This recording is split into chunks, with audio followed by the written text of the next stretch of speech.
And this is my reaction to my interview from Muhammad Islam.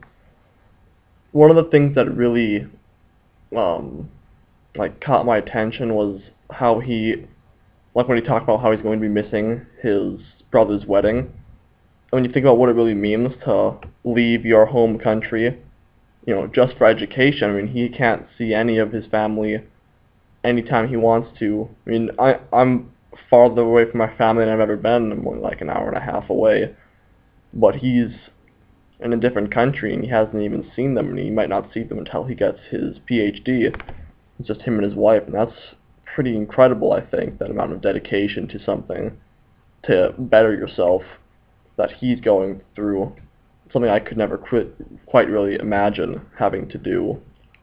I also thought it was pretty interesting how quickly he says he's been adjusting to the weather here in Minnesota. Because, I mean, I was expecting that he would have problems, with the winter. Because, I mean, this state, it's not even that big a deal when it snows in April. So, I mean, to hear that he managed to adjust from weather in Bangladesh, which is like 70 degrees almost every day, to having seasonal weather within 1 year, that seems pretty surprising. You'd think that he'd still be unhappy about it, but he seems to be adjusting pretty well. So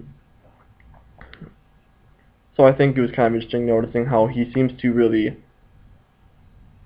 even though he admires American culture and he admits that there are lots of things about it and about our legal system that are superior to Bangladesh's, he still misses it. He still misses his family.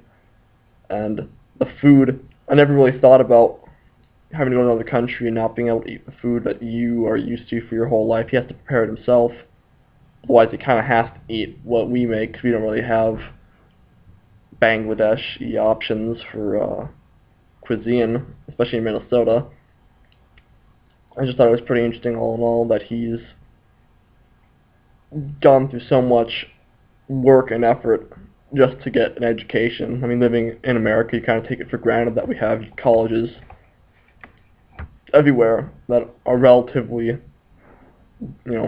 well done, and then they're going to give you a good education, and you don't really have to think about going across the world and leaving your family. So that was one of the things that I thought was the most interesting, and that was one of the things that really stayed with me throughout looking back at this interview process.